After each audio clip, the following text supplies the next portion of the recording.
Listo. Buenos días para todos. Mi nombre es Carolina Salazar, la piloto de cirugía pediátrica, y para dar continuidad como a todo el bloque que hemos venido tratando el último mes, el día de hoy voy a hablar de la movilización del seno urogenital en desarrollo sexual diferente. ¿Cómo va a ser esta charla el día de hoy? Vamos a hablar un poquito de la introducción, cuáles son las indicaciones y la evaluación preoperatoria que deben tener estos pacientes, sobre las técnicas quirúrgicas, cuáles son sus resultados y algunos aspectos éticos o dificultades que pueden tener a la hora de abordar estos pacientes. Entonces, para empezar, es importante tener en cuenta que todo lo que envuelve este tema es absolutamente controversial. Digamos que a medida que pasa el tiempo es posible que cada vez sea más controversial.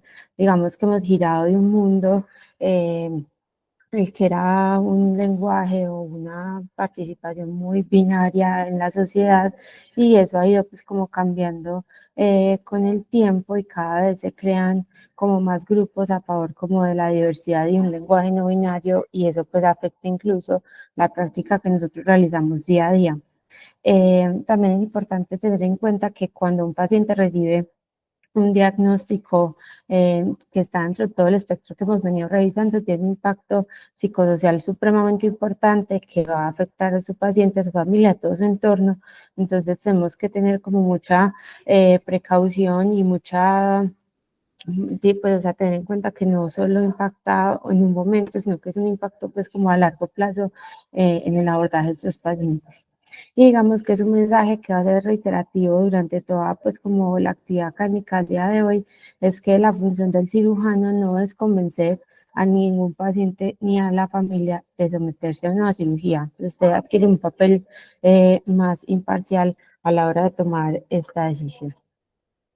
Siempre va a existir esa duda de cirugía versus observación, y digamos que acá lo que quería poner o resaltar es que siempre vamos a tener en el centro al paciente y a su familia, pero que todas las decisiones en torno a estos pacientes deben ser multidisciplinarias, y estos pacientes pues requieren la evaluación de muchos especialistas que vayan pues como guiando y apoyando a estas familias en las diferentes decisiones.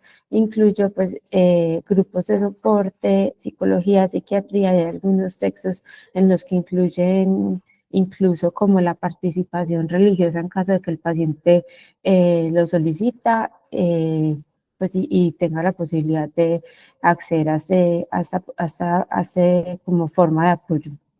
Entonces, cuando hablamos de seno urogenital persistente, digamos que hay varias patologías que se pueden presentar o se pueden estar asociadas a esto, pues a esa formación o a esa unión entre el canal vaginal y la uretra, que hacen o sea, una formación única y tienen una salida única hacia el periné.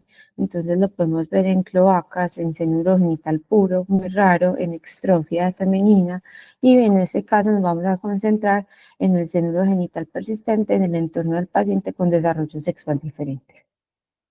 Cuando hablamos de cirugía feminizante, digamos que es importante tener en cuenta que hay muchos aspectos a tener en cuenta en este tipo de cirugías. Los principales van a ser la clitoroplastia, la vaginoplastia y la labioplastia.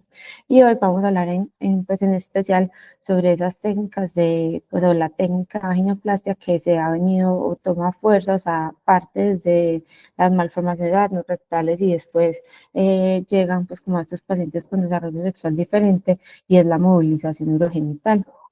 Eh, Antes de esto se hacía un pull-through y consistía en tratar de separar como esa unión entre la vagina y la uretra, pero pues vamos a ver más adelante que esto tenía pues mayor número de complicaciones, y es por eso que el día de hoy vamos a hablar de movilización urogenital. Vamos a tener una actividad clínica diferente para hablar de reemplazos vaginales.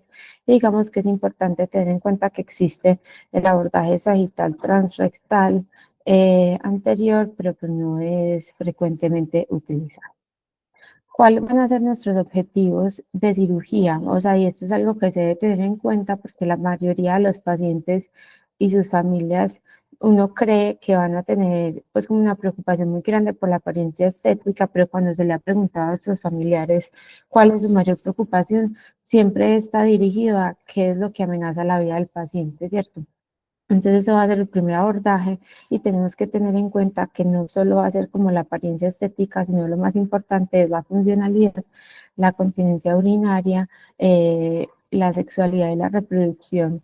Esto también es uno de los puntos como más críticos de controversia, digamos, y en la forma en la que ha evolucionado este tema es como por esa protección a la sexualidad, a la reproducción, al placer y también una funcionalidad adecuada con la función menstrual de las pacientes. ¿Cuáles se han visto que son las ventajas de hacer una movilización completa del seno urogenital? Es que tiene una disminución del tiempo quirúrgico, como les expliqué previamente, el pull-through que consistía en hacer una separación entre esa capa que es entre la vagina y la uretra, era dispendiosa, era difícil, entonces esto logra disminuir ese tiempo quirúrgico, tiene mejores resultados cosméticos, menor riesgo de fístula porque se tiene menos posibilidad de lesionar la uretra y menos riesgo de estenosis vaginal. Que es importante tener en cuenta antes del abordaje quirúrgico de estos pacientes es que se debe hacer un examen físico que sea riguroso, que se caracterice bien cuáles son esas particularidades que tiene cada paciente. Se debe evaluar también cualquier otro signo de anormalidades de la médula o cualquier otro, pues que incluso puede llegar a cambiar como la conducta. Y sobre todo, esto es muy importante y lo resalto, porque estos pacientes, antes que ser sometidos a cualquier intervención, deben tener una estabilización clínica y endocrinológica. Entonces, pues repito que estos pacientes no son de valoración única por cirugía o urología o ginecología, sino que tienen que mantenerse en un grupo multidisciplinario. ¿Cuáles son esos estudios diagnósticos necesarios para abordar estos pacientes? El primer estudio está la ecografía, que es de bajo costo, que está disponible. En esta se va a caracterizar cuál es la localización de ambos riñones, la presencia de útero, ovarios, si hay alguna distensión vesical o vaginal que nos hable de algún proceso como obstructivo. Y ahorita vamos a ahondar más en la genitografía, pero digamos que en el tiempo ha girado a que es buena para caracterizar como esa anatomía de los pacientes, pero tiene poca utilidad para determinar el tipo o el tiempo, pues o el momento en que se realice la cirugía. Hay disponibilidad de resonancia, pero digamos que en la literatura se reserva para pacientes en los que uno con estos estudios tenga hallazgos inconclusos o que uno tenga que hacer una evaluación adicional, por ejemplo, de remanentes gonadales, otros hallazgos que quiera caracterizarlos mediante una resonancia. Pero definitivamente pues el punto clave es la realización de estudios endoscópicos, va a ayudar a hacer una caracterización anatómica. Lo más importante es obtener un valor de una distancia no tanto del tamaño del canal común, que muchas veces era donde se apuntaba a decir cuál era el tipo de cirugía, sino más bien cuál es la distancia de ese punto del seno al cuello vesical, porque este va a ser el parámetro que digamos que en la literatura pues se ha descrito como el constante o el determinante de la posibilidad de continencia urinaria y decimos que es como, pues está a favor de la paciente cuando es mayor de 15 milímetros. Esto se ha estudiado en cuanto, pues digamos que es algo muy importante como esta valoración para definir qué cirugía se le va a realizar a la paciente. Clásicamente se ha tenido pues como el concepto de que el grado de virilización exterior está asociado como con el grado de exposición a andrógenos, pero este estudio pues que fue realizado en Egipto, ellos lo que realizan es que todas las pacientes que tienen este diagnóstico, que están en plan de cirugía, se les realizaba genitografía y digamos que pues en la cirugía se les realizaba pues como esta cistoscopia.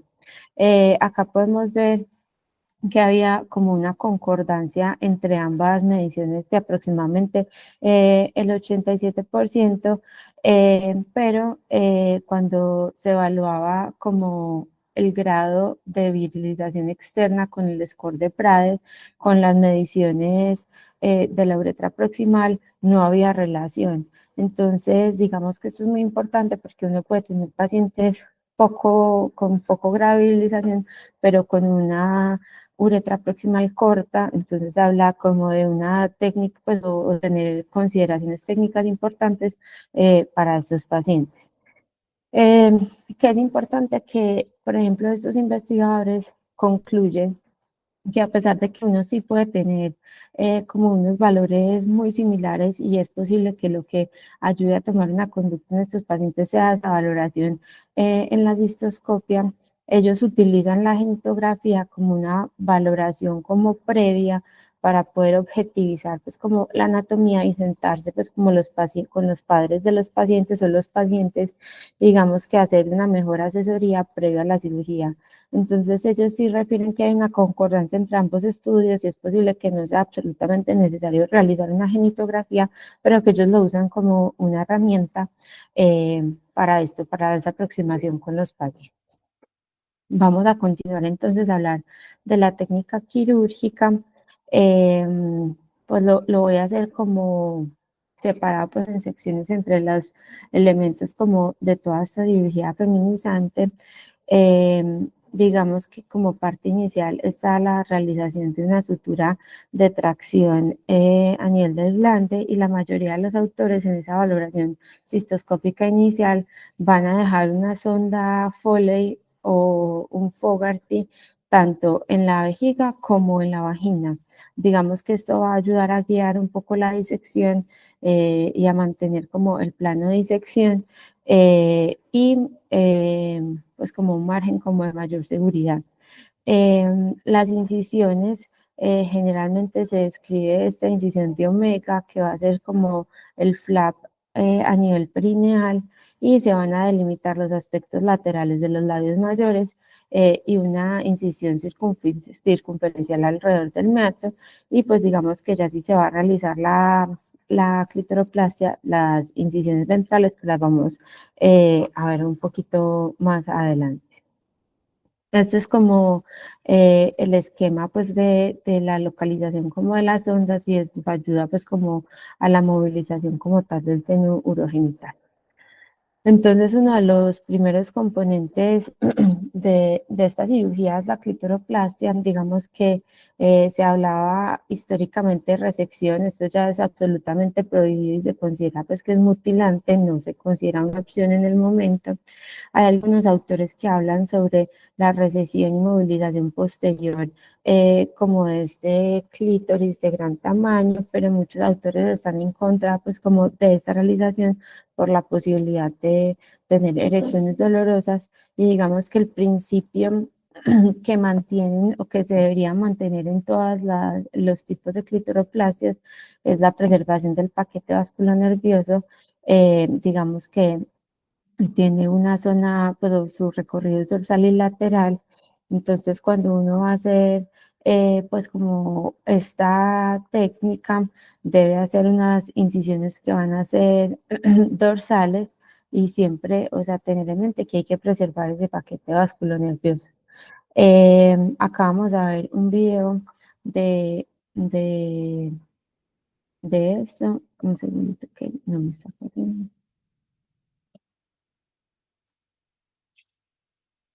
Ujú, un segundo.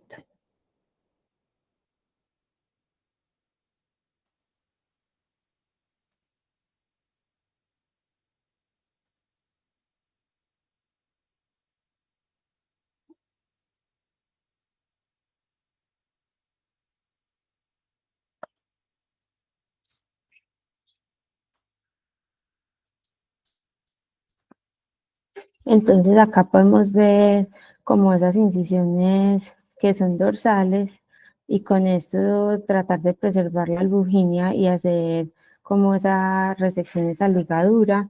de los cuerpos cavernosos y posteriormente llevar hacia atrás como toda la parte del glande, pues de hacer como esa fijación en la base. Hay otras técnicas que se han descrito, esta fue ya descrita por el doctor Pipizales ya hacia el 2017, digamos que él en búsqueda de una cirugía que preservara como tal esos cuerpos, él realiza una disección de todo el glande o una separación de todo el glande y el paquete vasculonervioso para así hacer una liberación como de ambos cuerpos y una vez los liberan, digamos que realiza una lateralización y digamos que los deja acá sumergidos. El concepto, digamos que se tiene es que no se haga una resección como tal de esos cuerpos y en caso de que el paciente decida como una una reversión de la cirugía, pues este tejido disponible y que pueda ser utilizado. Los que están como en contra, como tal, de este tipo de intervenciones es que se considera que la disección es completamente extensa y que ahí uno no podría pues como garantizar que no esté afectando en algún grado pues como ese paquete vasculonervioso. Y digamos que todavía está muy temprano, pues como en el tiempo para ver cuáles son como sus resultados o incluso para saber cuáles serían los resultados de si alguna paciente pues ha requerido pues cirugía reversiva y cuáles han sido pues como los resultados de esta cirugía. En cuanto a la movilización del seno urogenital, entonces se hace una, acá una disección entre lo que es vagina y recto anterior y también una disección anterior a nivel de la uretra, atravesando como el ligamento puboretral, digamos que clásicamente pues cuando se describió la técnica, una vez se lograba como esta movilización de todo el seno urogenital y se llegaba como a la confluencia, este tejido se diseccionaba, digamos que ya únicamente se fijaba como ambos, pues el meato y el introito, pues como esa formación acá al periné, pero digamos que en el tiempo algunos autores han descrito pues que este tejido sano, pues podría ser utilizado en diferentes técnicas. Está la utilización como vestíbulo para generar un espacio que sea de mucosa y no de piel, que se puede utilizar como forma de pared anterior vaginal o pared posterior de la vagina. Están estas tres estrategias. Vamos a ver también un video sobre cómo se pueden utilizar. Eh, entonces, acá él hizo la movilización del seno urogenital y realiza como la apertura y con esto lo fija para formar como este espacio que sea de mucosa como amplio. La otra opción que describen es, no me está corriendo como adecuadamente. Bueno, entonces se los voy a mostrar como en la otra imagen. Digamos que uno tiene este punto de la movilización y quiere crear como un flap anterior de la vagina, entonces hace un corte que sea anterior como del seno y esto hace una movilización acá hacia posterior y de ahí ya lo fija a la cara anterior como de la vagina. Y como última opción está esta parte posterior, esta es una imagen del paciente en prono, pero acá lo que se hace es que el corte ya no es ni anterior ni posterior, sino que es lateral y este pues digamos que se configura acá de forma circunferencial para hacer una parte de la cara posterior de la vagina. Está también descrito en la literatura el concepto de movilización parcial, aunque algunos autores están en contra de este término. Digamos que algunos consideran que el término movilización total no hace referencia al grado de disección, sino como una disección en bloque del seno urogenital, entonces que este marcador pues no debería hablarse de disección proximal o distal, pero digamos que se los cuento para que sepan que se puede encontrar de las dos formas en la literatura. Esto es como que a los autores hablan de hacer una disección limitada a la zona proximal del ligamento puboretral. De donde saco esta imagen es un estudio que se realizó ya desde el 2005 en Indianápolis. Ellos analizan, pues ellos tienen casi 22 pacientes en un periodo de 15 años. La decisión de si realizar pues la sección acá del ligamento no es de forma intraoperatoria, pero ellos consideran que una disección más conservadora evita pues posibles complicaciones y que el 68% de los pacientes llegar hasta esta disección, hasta este punto, fue suficiente. Em, y digamos que es importante, ya les había mostrado el estudio que les mostré sobre la medición de ginecografía y cistoscopia, que es un estudio egipcio. Ellos también hacen como este análisis y para ellos el 70% de las pacientes, la movilización hasta este punto puede ser suficiente.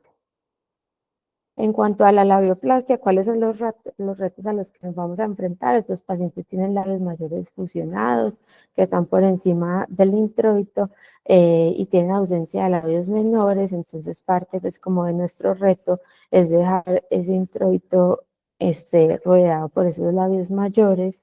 Entonces acá en este video podemos ver que acá utilizan ese tejido que habíamos disecado para la clitoroplastia, ese tejido redundante de la túnica, lo vamos a usar como sustrato para la creación de los labios menores, se van a mover y posteriormente se va a realizar la creación o la movilización de los labios mayores en este colgajo de Y, y esto como tal completa la genitoplastia, y este es como el aspecto final que tienen estos pacientes. Ahora vamos a hablar un poquito de cuáles han sido los resultados desde la descripción de esta técnica. Este es un estudio alemán en donde ellos, eh, digamos que ya toman, pues refieren, ya pues es un artículo de revisión, ellos refieren, ya han pasado pues como 15 años desde la descripción, pues este ya tiene cierto tiempo, desde el 2013 está este estudio. Ellos refieren que los estudios en los que se han descrito como estas técnicas, que incluyen 114 pacientes, no, pues los estudios reportados no reportan ningún grado de incontinencia, pero el autor se expresa y a pesar de que estos estudios con este tiempo de seguimiento no lo reportan, es importante que en estudios de mujeres adultas sí hay reportes de pacientes que se presentan con incontinencia, pero que digamos que es muy difícil saber si esos pacientes adultos de estos estudios, cuál era el tipo de técnica que en su momento se realizaba, entonces no podemos estar seguros si estaba asociada a la técnica de la movilización total del seno urogenital. Esta gráfica que les traigo acá es acá de un estudio que fue incluso prospectivo, tenían cerca de 24 pacientes y ellos pues analizan varios aspectos, tanto como el examen físico y la valoración del vaciamiento vesical. El 90% tenían vaciamiento normal, la apariencia era buena en el 87% de los pacientes, adecuada al 12,5% de los pacientes, tenían una adecuada apertura vaginal en la superficie vestibular en el 91% de los pacientes y solo una paciente de este protocolo tenía estenosis vaginal. Por eso les traigo como esta gráfica, porque eso hay que tener pues en cuenta varias cosas, y es que en este estudio tenían un rango de pacientes que tenían desde un mes de vida hasta 16 años, y pues digamos que en su protocolo solo había un momento en que llevaban los pacientes a sedación y no era dilatación, sino como una calibración con dilatadores de Hegar. Acá podemos ver cuáles son los tamaños, entonces también, digamos que tenemos una edad variable, también vamos a tener un tamaño pues como variable de esto. y que finalmente lo que vamos a ver alrededor del tiempo es que es muy difícil evaluar estos pacientes con estenosis vaginales a edades tan tempranas, y que posiblemente el impacto que pueda tener esto se ve más hacia la adolescencia o la adultez temprana. Eh, Acá les traigo otro estudio que lo quise traer porque es de características multicéntricas, realizado pues en Estados Unidos, de cuáles son esas complicaciones después de la genitoplastia feminizante. Eh, Acá tenían un total de 91 pacientes, de estos 50 fueron llevados a cirugía, y es importante, acá les cuento que todos los pacientes de este estudio fueron llevados a cirugía en los primeros 2 años de vida. Entonces ellos tomaron dos cosas importantes, tanto las complicaciones como el grado de satisfacción o el nivel de satisfacción de de tres personas importantes: el padre, la madre y el cirujano. Acá les traigo en un mapa como de colores. Acá están reunidos eh, como los tres factores, o sea, padres, madres y cirujanos. Y digamos que es importante tener en cuenta que el nivel de satisfacción se asoció con el nivel, pues, como de la clasificación de Prada. Y en cuanto a las complicaciones, solo presentaron complicaciones 9 pacientes, es decir, el 18% de las pacientes estudiadas, pero es importante tener en cuenta que acá están caracterizadas las complicaciones. El 44% de estas fueron estenosis vaginales, y que pues acá incluso tienen unas pequeñas, o sea, unas complicaciones menores como infecciones urinarias, pero vamos a hablar pues que este número es significativo pues en otro estudio que les voy a mostrar.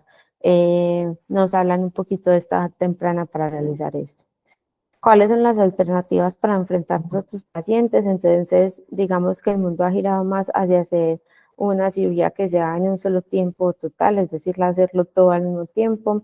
Existe pues está escrito la posibilidad de solo hacer la clitoroplastia o la labioplastia, eh, y dejar la vaginoplastia para una intervención en la pubertad, o digamos que también está en la otra rama, que es hacer una cirugía completamente diferida y hacerlas en la pubertad cuando el paciente pues brinde como su consentimiento. Aquellos que están a favor de hacer una cirugía temprana, digamos que dicen que tenemos un influjo de estrógenos maternos que hace que el tejido esté más engrosado, que tiene mejor irrigación, y esto va a favorecer la cicatrización.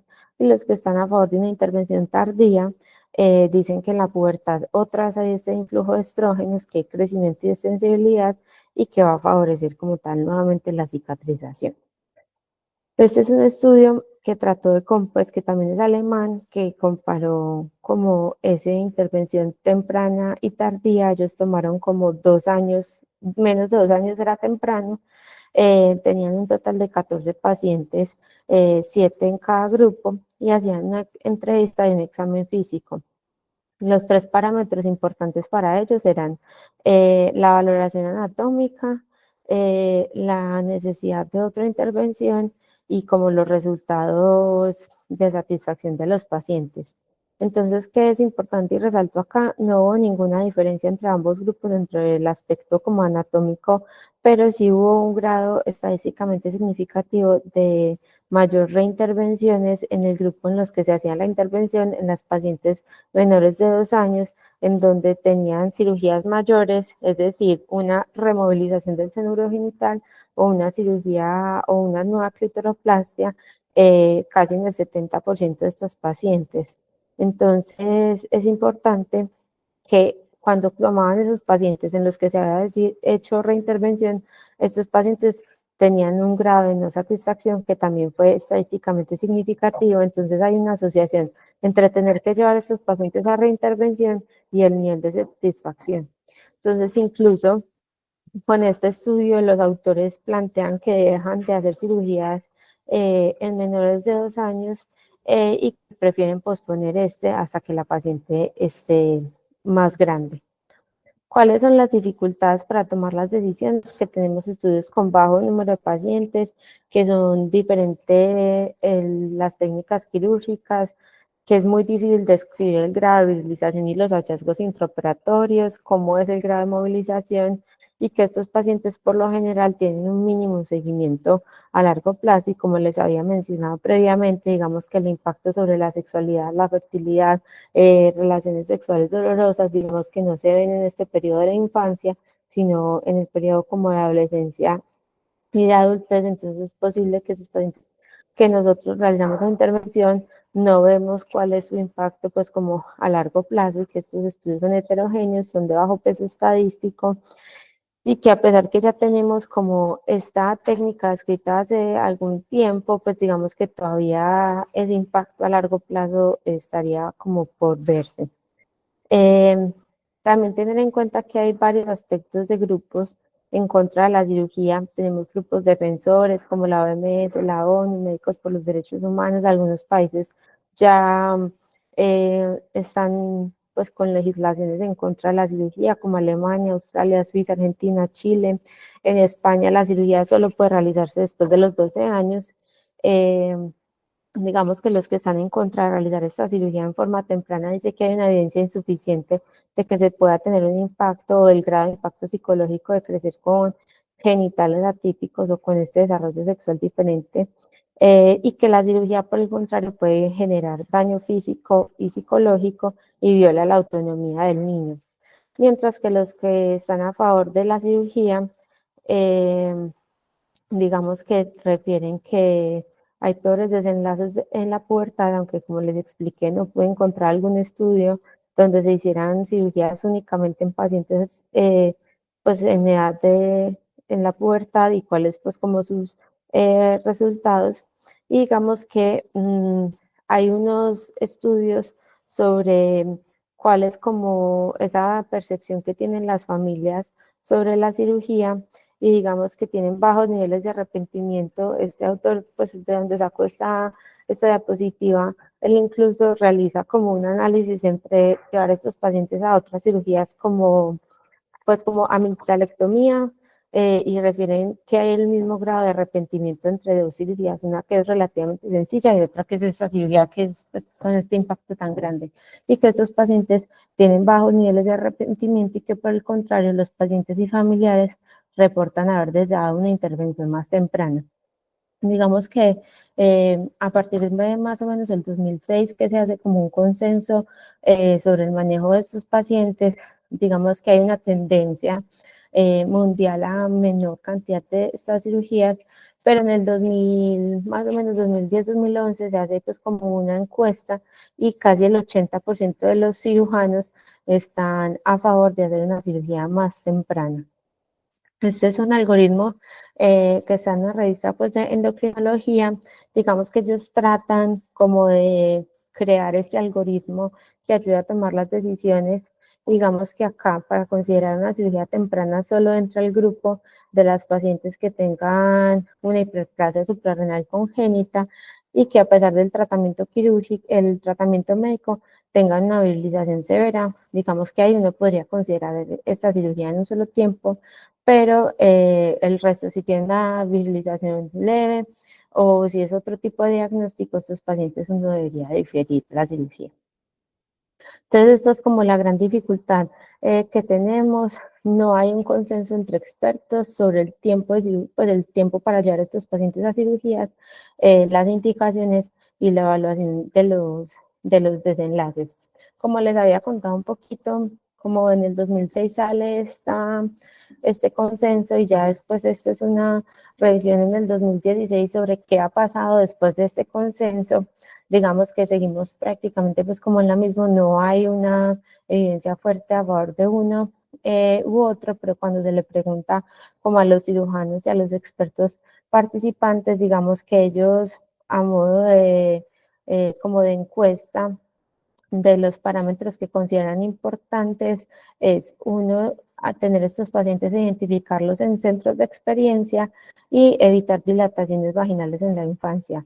El resto de las cosas sobre el tipo de cirugía, cuándo hacer la cirugía, qué hacer con los remanentes mullerianos asintomáticos, como todas estas cosas, no hay un consenso entre esto, pero digamos que estos son los únicos dos puntos en los que los expertos más o menos tienen están pues como, pues tienen concordancia pues con la percepción.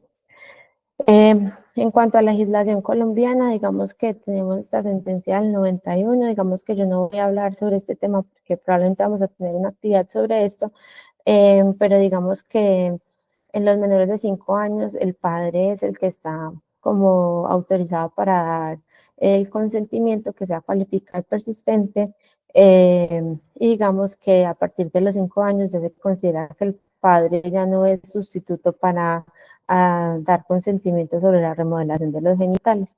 Y les dejo esta imagen ya para terminar. Digamos que como les mostré ahora en la introducción, algunos están, pues, o sea, dicen que estos pacientes todos deben tener un grupo de soporte. Digamos que en Colombia este es el que está disponible. Se llama la Asociación y Grupo de Apoyo a Personas con Sensibilidad a los Andrógenos y Condiciones Relacionadas. Pues, pues, para que sepamos que está como disponible. Ya para concluir esta actividad académica, considero que antes de tomar cualquier decisión, estas son las preguntas que uno se debería realizar: si se debe hacer la cirugía, cuándo debe realizarse, qué tipo de cirugía debe realizarse, quién debe tomar la decisión, y que, como les expliqué, en la literatura no hay nada fuerte que nos responda a estas preguntas. Entonces, que todo debe estar individualizado a cada caso y que la decisión no es del cirujano, sino de un grupo multidisciplinario, que el cirujano debe tener una postura que sea neutral, no puede estar a favor o en contra de las cirugías, y que estas intervenciones se deben realizar en centros de experticia. Muchas gracias. Eso era lo que les traía para todos. Para hoy quedo pendiente qué preguntas tienen o qué comentarios.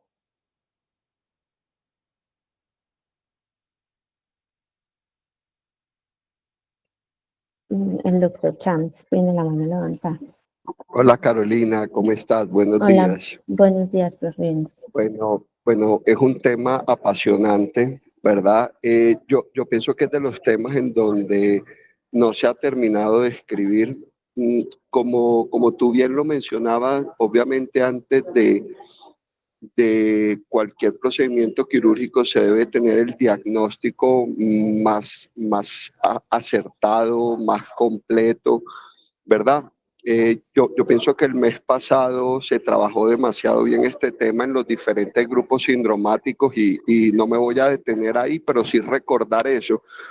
En la antigüedad, o yo voy a decir en la antigüedad, hace 20, 30 años, casi que se limitaba simplemente la apariencia de los genitales externos, ¿cierto? Hoy sabemos pues que pasa como por el tema genético, molecular, hormonal.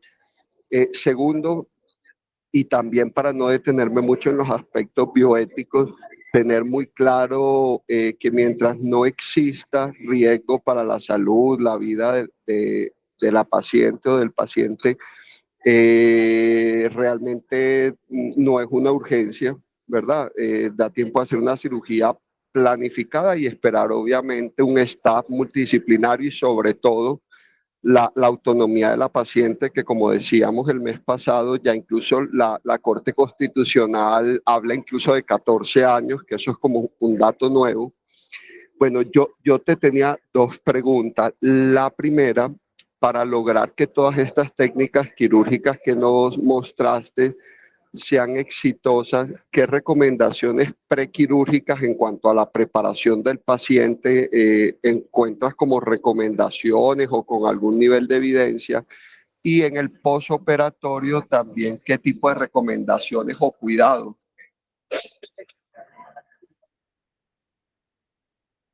Profe, hola. Digamos que siempre lo que mencioné, estabilización hormonal. Entonces, estos pacientes, el día antes de la cirugía, deben duplicar como la dosis, o hay algunos centros incluso que las hospitalizan como la noche anterior.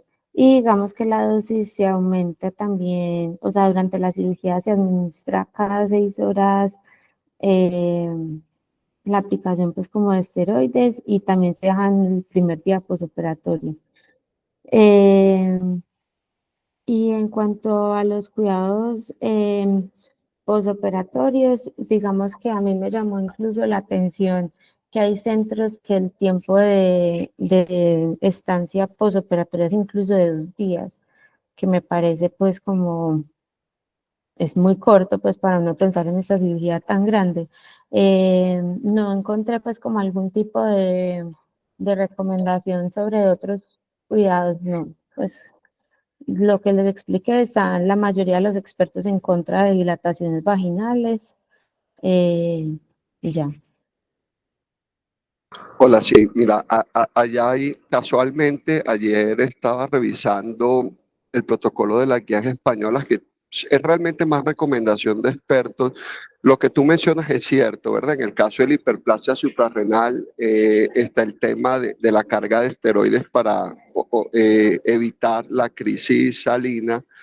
Algunos autores abogan, yo la verdad primera vez que leo eso dentro de un protocolo en pacientes constipados, hacer como una preparación colónica para tener el colon vacío. Ellos dicen que primero, para disminuir el riesgo que por la constipación el paciente haga infecciones por traslocación. También mencionan el hecho que a veces el hacer fuerza para las deposiciones hace que la sonda vesical que se deje filtre por los bordes y aumente pues como el riesgo de complicaciones. Y tercero, está todo el tema de la preparación antibiótica. Uno de los temas debatidos es si solo debemos administrar antibióticos profilácticos o se debería dar un tratamiento, digamos que más prolongado por el tema de rotación de colgajos y el riesgo de infección.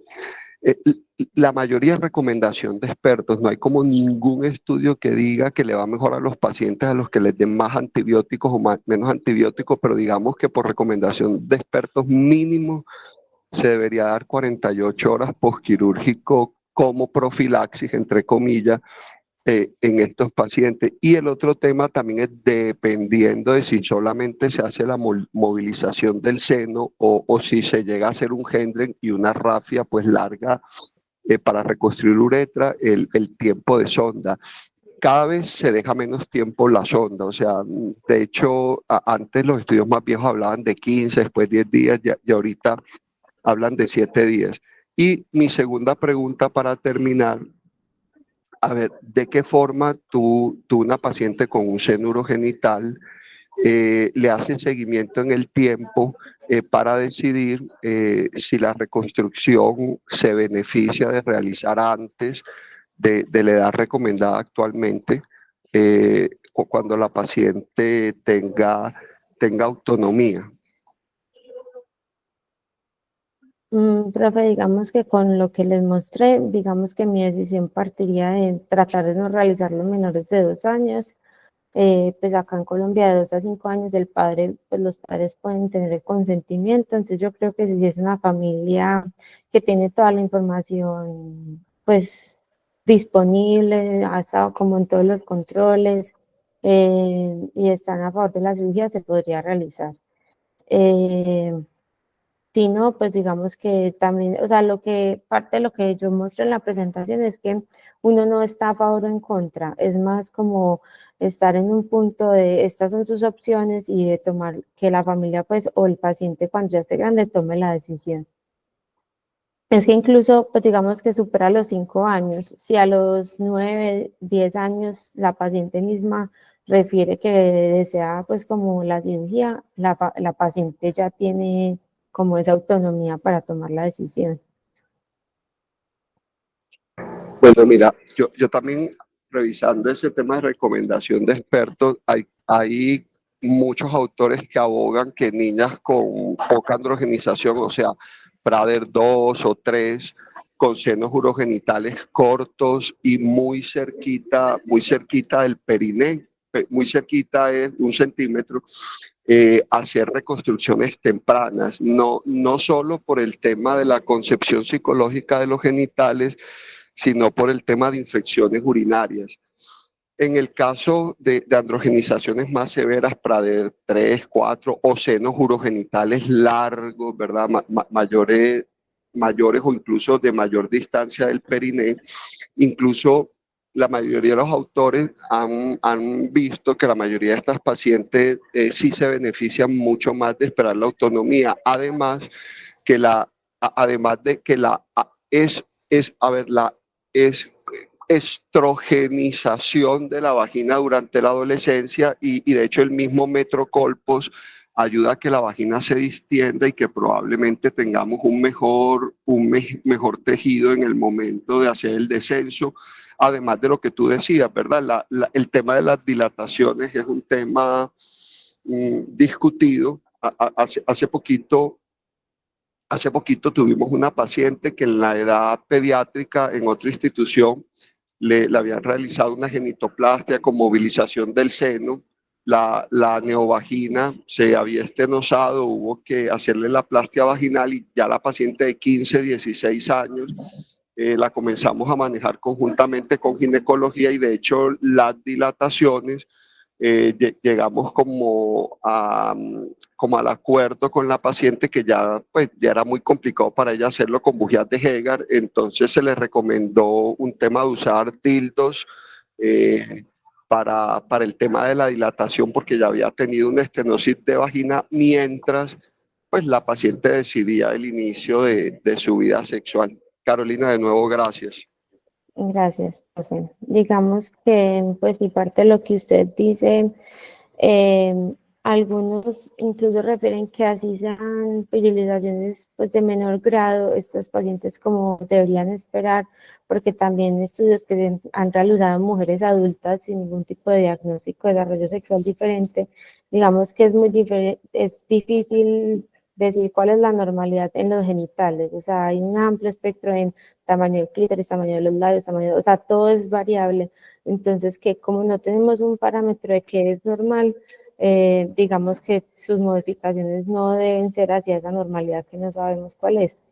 Y digamos que en cuanto a la intervención pues de las dilataciones, algunos dejan esa intervención, pues por ejemplo una paciente se le realiza la movilización y tiene como pues como una estenosis, digamos que dejan esa nueva intervención hacia la paciente que ya sea pues como adulta o en la pubertad ya grande, porque esos pacientes probablemente sí requieran dilataciones, entonces se debe tener como esa autonomía que la paciente sea la que pues a que se las realice.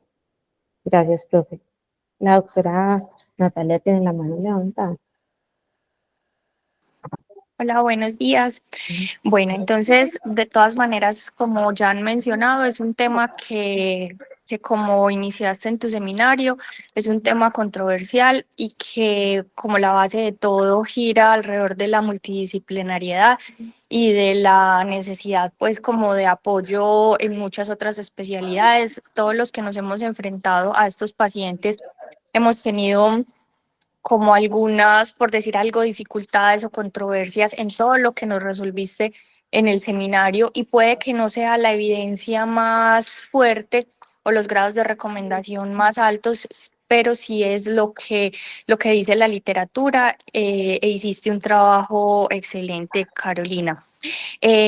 Respecto a muchos de lo que nos habíamos planteado, por ejemplo, la movilización total, pues el bloque del seno o si la movilización parcial, definitivamente la primera ha mostrado unos menores índices pues, de lesiones asociadas e incluso de incontinencia en niños que tienen factores favorables pues como para ser continentes. Nos habíamos como planteado una pregunta, no sé si de pronto encontraste algo, en realidad la literatura está un poquito escasa en eso y es la realización de genitografías por resonancia y lo digo porque de pronto aquí en el hospital se está haciendo como un poquito protocolizado en los pacientes con hiperplasia suprarrenal, no solo para la medición del seno, en las características que nos dijiste que son más importantes, sino también como para la evaluación pélvica. Profe, sí, pues, no lo puse como en una diapositiva solo porque no encontré suficiente como para eso, pero encontré que la resonancia, o sea, sí, solo en pacientes en los que la ecografía no sea concluyente, como para la caracterización del árbol urinario o del útero, de los ovarios. se deja a esos pacientes, o que el diagnóstico no sea una hiperplasia suprarrenal congénita, que nos estemos pues enfrentando a otro diagnóstico. Pues eso fue como lo que encontré, y de utilidad sobre todo en las pacientes con cloaca. Eso fue lo que encontré. Sí, en realidad, pues la literatura no es que esté plagada como de estos temas y como lo digo, es algo que se ha venido protocolizando de forma institucional, entonces tal vez no encuentre mucho, pues no se encuentre mucho como de evidencia. ¿En qué nos ha servido este tipo de examen? Como digo, para evaluar las estructuras pélvicas, para hacer una medición que combina el medio de contraste y la resonancia, pues, y las cualidades que tiene la resonancia para medir el seno y para definir también la distancia de la unión entre pues, de la separación del seno y el cuello vesical. Definitivamente yo creo que todos también estamos muy en concordancia con lo que dijiste respecto a la cistoscopia, que es un examen pues muy útil y necesario siempre como para evaluar el seno, para definir estas distancias y es muy importante en el preoperatorio. Yo quisiera hacerte una pregunta, o bueno, en realidad son tres preguntas respecto a todo lo que revisaste, que lo hiciste demasiado bien, y es, ¿qué decisión tomarías en una paciente mayor de 5 años que acude pues a tu consulta, que está dentro de un grupo bien conformado de multidisciplinariedad que hablábamos al principio, que tiene una decisión muy clara ella, su familia, el psiquiatra, el psicólogo, pues o sea, ha sido completamente pues bien abordada? ¿Operarías una niña, en este caso, pues una niña mayor de 5 años, le harías el descenso del seno urogenital? ¿Qué tipo de descenso le harías? Y también, ¿qué tipo de genitoplastia, de clitoroplastia, después de lo que revisaste, con cuál te identificarías más o cuál le ofrecerías a tus pacientes? Profe, sí, yo sí la llevaría a intervenciones así. Yo estoy segura que es algo que parte como tal desde los pacientes, o sea, digamos que toda esta parte de identificación de género, eso es incluso desde edades como tempranas, y si hay una valoración como multidisciplinaria que avalen como que esto parte como desde esa autonomía del paciente, yo creo que sí es posible realizar como, como la cirugía, y digamos que si ya la paciente lo está solicitando, es posible que para ella ese impacto de crecer con genitales, por así llamarlos atípicos, esté teniendo algún impacto psicológico y pues requiera como tal la intervención. Eso con la primera pregunta. En cuanto a los otros aspectos técnicos, digamos que la movilización eh, va a depender pues como de esos hallazgos intraoperatorios, pero pues en lo que leí está como esa movilización completa o en bloque del seno urogenital. Digamos que el mensaje que a mí me llega es que la disección que se debe realizar es la disección necesaria para uno lograr llevar la uretra y la vagina hacia el periné, y no hay como un, no, es que tiene que llegar más allá del ligamento, pues o hay un punto, no, es la movilización suficiente eh, para realizarlo.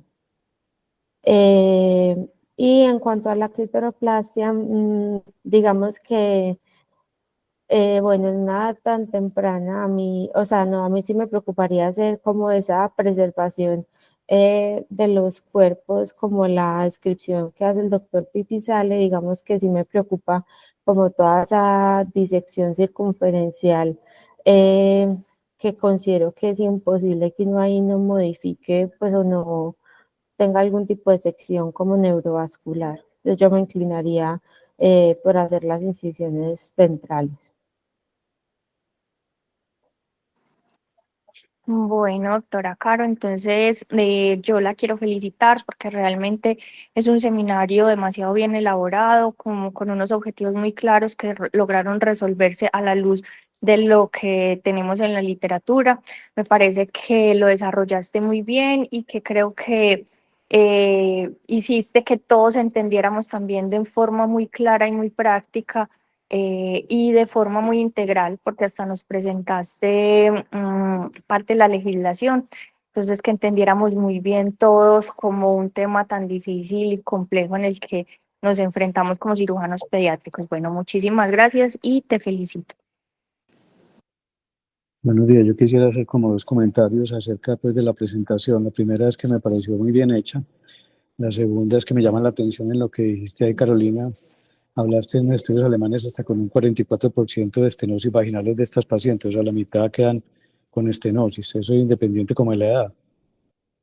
Ese era en menores de... Ah, no, sí, ellos es el que mostró de manera independiente de la edad.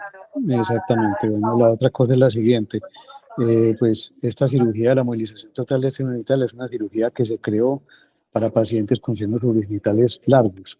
La idea de esto es no llevar piel hacia la vagina, sino todo lo contrario, traer la vagina y la uretra hacia la piel, haciendo esa movilización. Entonces es lo que se busca con esta cirugía. En cuanto a lo de la movilización de los cuerpos cavernosos que hace pipí sale, yo pues discrepo en lo que dijiste, creo que uno los debe preservar los dos, le va a uno mucho mejor, es obviamente mucho más largo, eso le aumenta una hora, perdón, una hora de cirugía al procedimiento, pero da una mejor colocación de esos cuerpos cavernosos en los labios mayores, que pasa que hay que hacerle sutura a cada cuerpo cavernoso para que no quede con, pues, con hemorragia, que eso es una hemorragia severa, y hay que preservar todo el pedículo vasculonervioso dorsal, que siempre lo hemos hecho. Lo que hacíamos antes era preservar el pedículo y simplemente cortar los cuerpos cavernosos. Hoy lo que se hace es que se separan los dos y se deja cada uno en cada labio, uno al labio derecho, otro al labio izquierdo, pero creo que aunque es un poquito más dispendiosa, da una mejor disección del clítoris. Y lo otro importante es siempre tratar de utilizar el seno urogenital para hacer el introito vaginal, para que quede con mucosa. Entonces, todos hemos tenido en estas pacientes dos problemas. Cuando son pacientes ya muy grandes, la movilización total es muy difícil. O sea, no es lo mismo que en una paciente pequeña. Y lo segundo es la incontinencia urinaria, si está presente, lo hemos tenido en algunas pacientes, muy difícil de manejar. Entonces, es crear una vagina, pero dejar una paciente con incontinencia urinaria, que no es lo ideal. Eso se ve más que todo en pacientes de mayor edad. Y lo último, pues ya eso es un tema que yo creo que tenemos que hablar pues con los abogados y con todo. Yo no sé si uno a los 5 años de un día pues le llega la iluminación cerebral y uno ya sabe si es hombre o si es mujer. El niño pues que si lo miramos religiosamente ni ha hecho ni la primera comunión, entonces ni ha llegado cualquiera pues otro tipo de estímulo por otro lado. Yo creo que pues eso a mí me parece que es, la verdad me parece muy tonto ese tipo pues poner esa edad. Entonces, cuando contestaste ahorita que la operar después de 5 años, yo también, o sea, yo creo que un paciente de esos, esta cirugía es una cirugía para pacientes con hiperplasia suprarrenal, con una androgenización de genitales externos que tienen en su parte interior todo formado, o sea, tienen su útero, sus ovarios, tienen su vagina, y lo que hay que hacer es llevar esa vagina al exterior y llevar esa uretra al exterior. Eso es lo que yo pienso con esto. Entonces, me pareció muy bien el tema y llama la atención que la estenosis siga siendo lo que pasa en estos pacientes, pero se pueden hacer mejorías a largo plazo, y lo importante es que crezca la longitud de la vagina de estas pacientes. Ya después se mirará cómo se le hace una plasta del introito o cómo se mejora el introito vaginal de estas pacientes. Muchas gracias. Muchas gracias por los comentarios. ¿Alguien tiene alguna otra pregunta? Hola, Cara. Hola, profe. ¿Qué más? Buenos días a todos. No, felicitarte, me pareció muy buena tu charla, tocaste los temas controversiales. Yo sigo pensando que la parte legal es lo que en este momento ya nos frena, inclusive la exposición a los casos, y cada vez se operan, diría yo que menos, o los vemos menos. Y mostraste unos principios muy didácticos que no solamente se aplican a los pacientes con desorden del desarrollo sexual o el de desarrollo diferente, sino que también en algunos casos, por ejemplo, de cloacas, en el caso que estuvimos, por ejemplo, donde se aplican muchos de los principios de estos pacientes con las mismas complicaciones que también pueden tener. En eso, los videos me parecieron muy buenos y esa, pues el comentario pues, que hizo el profe Lins acerca de la app, sí, creo que si el paciente lo requiere, el procedimiento. En el caso de los pacientes con hiperplasia suprarrenal, creo que igual hay que cubrirse uno legalmente, pues como para que uno no vaya a tener problemas más adelante, porque esos problemas no aparecen ahí mismo en la cirugía, sino que aparecen por allá 10 años, 7 años después, cuando llegan algunos tipos de problemas legales. Pues, todos sabemos que estamos expuestos a eso, pero lo ideal es uno cubrirse para que no haya ningún problema también. De nuevo, felicitaciones. Muchas gracias, profe.